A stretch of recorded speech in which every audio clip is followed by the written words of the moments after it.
Okay.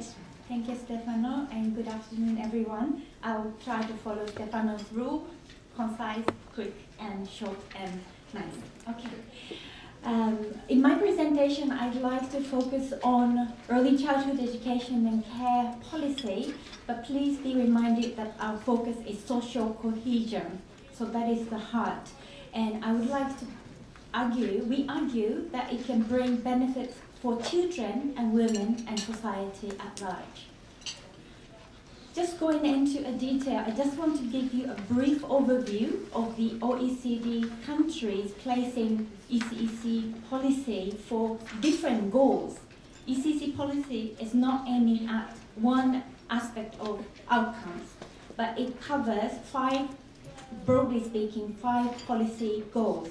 One is equity measure for children to have a good start for lifelong learning and life skills. Two is a public investment and public responsibility, because return of the investment for the society at large is the highest in early years. So many OECD countries consider ECEC as a good public investment.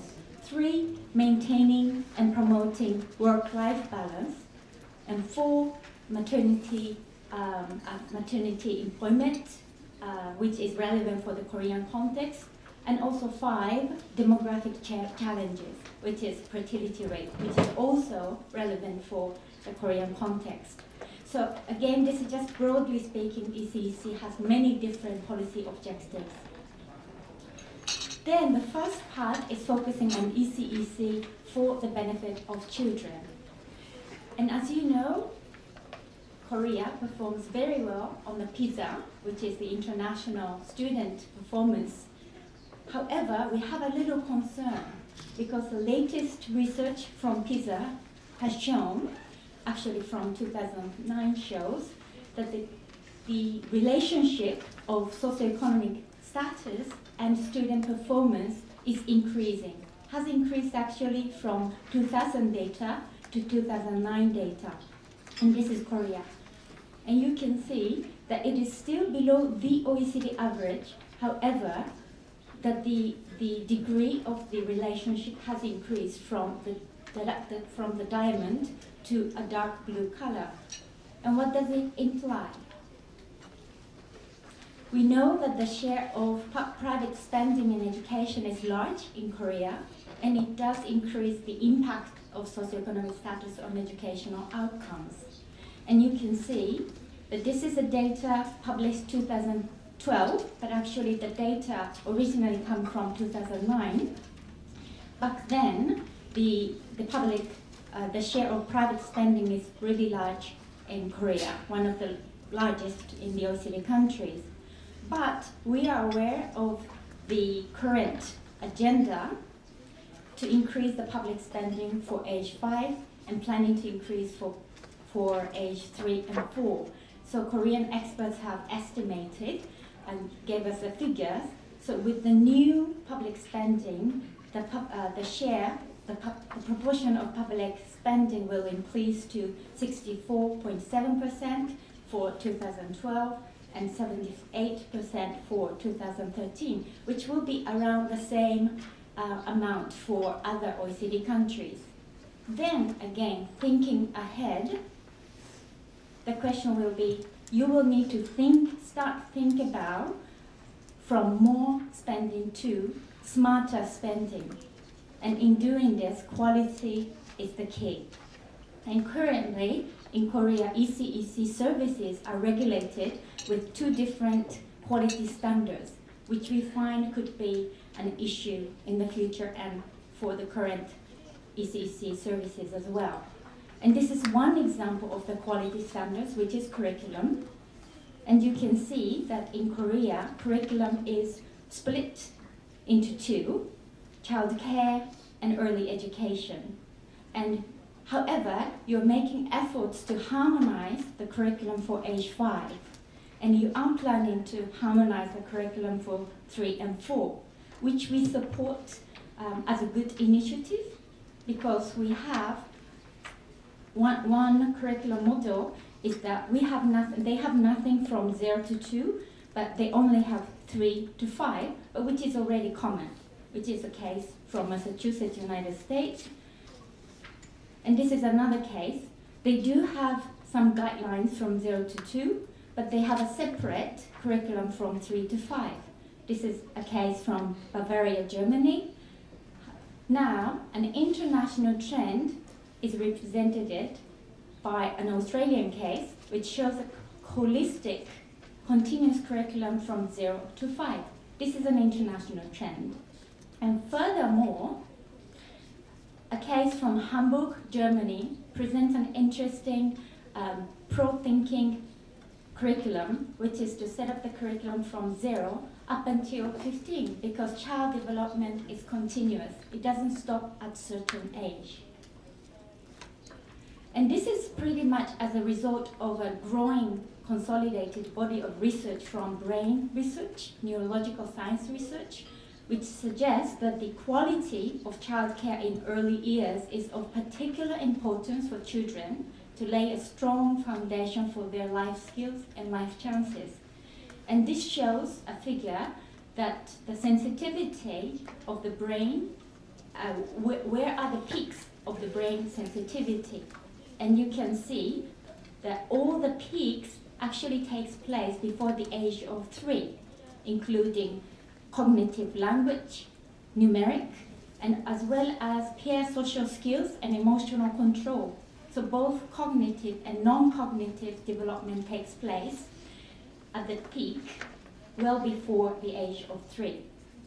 So based on this, as well as longitudinal studies from mainly Anglo-Saxon countries like the United States and the United Kingdom, and the research has indicated that the higher returns on investment in early years is the highest. And what is most important here is the return is even more higher for the disadvantaged children.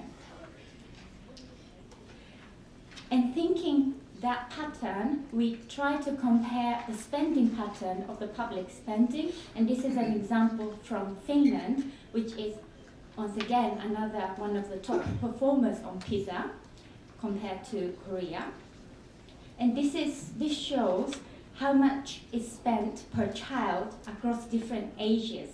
And that can be either as a form of child benefit and tax breaks, or child care, or other benefit in kind, or education.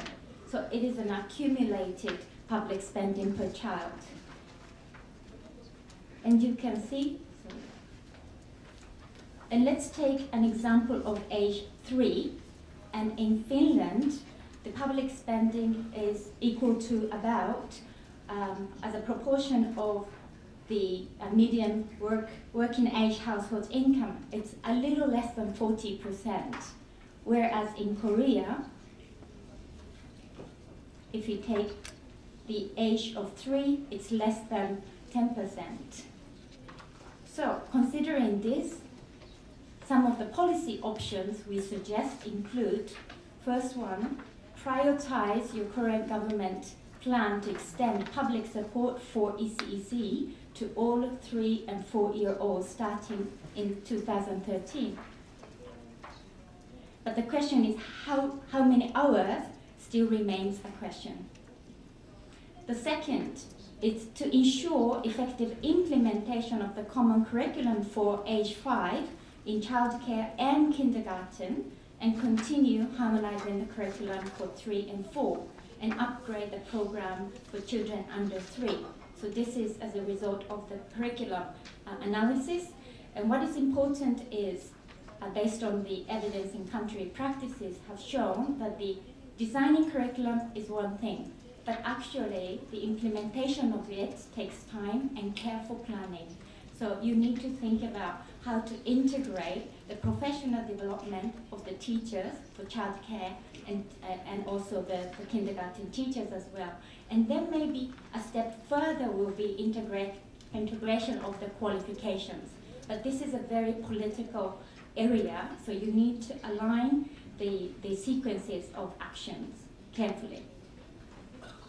Another suggested option includes set out common regulations and standards, such as for staff qualifications for all children aged 3 and 5, regardless of where the children go to, either childcare or kindergarten, because currently the qualification level for childcare is lower than the qualification level for the kindergartens.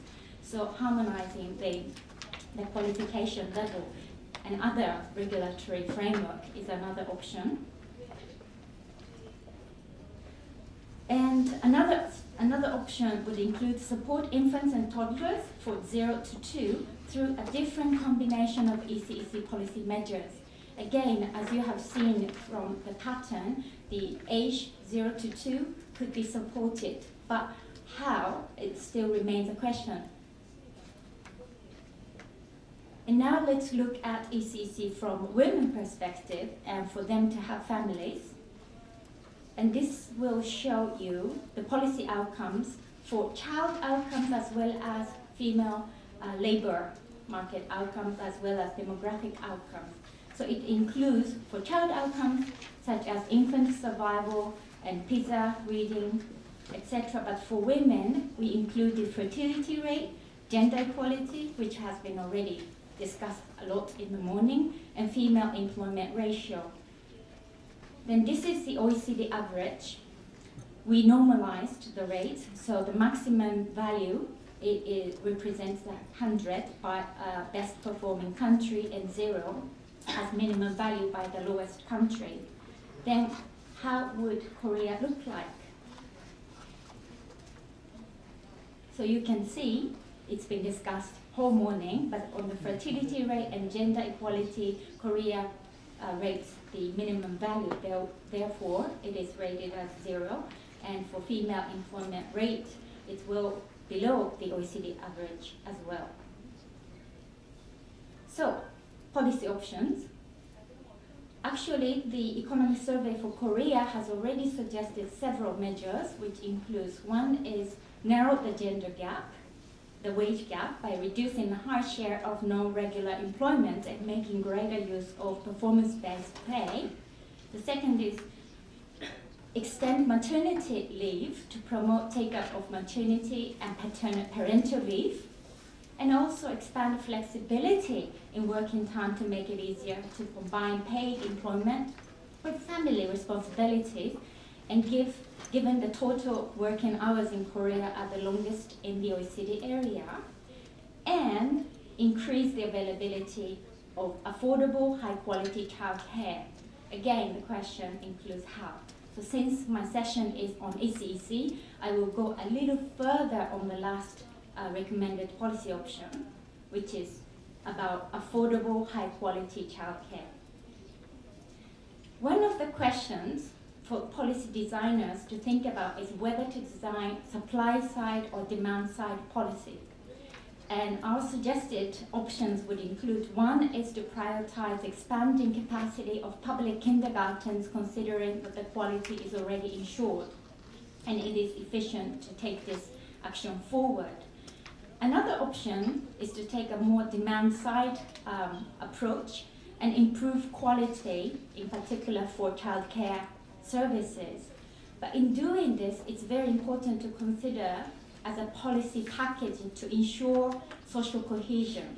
So one is to relax the price ceiling to promote competition, to promote quality, but at the same time you need to ensure that the affordability of the low-income families with means-tested subsidies. And also this needs to be coupled with another measure, which is to introduce a well-established information and accreditation system so that people can make informed choices. So they all need to be implemented as a package to ensure both equality and improved quality. Another question for policymakers in taking this question forward is whether to design universal and or targeted policy. And a general trend nowadays in OECD countries under the very tight fiscal policy is to take a cascaded approach, which is a mixture of universal targeted. For example, in New Zealand currently, they are designing a universal free provision, but half day only, but to all families. But from there, you try to take a targeted approach. and you can target the working mothers and also the low-income families. So this is called universal target approach, which is becoming a trend in many OECD countries. Okay, so this is a very brief overview of my text, and I would welcome the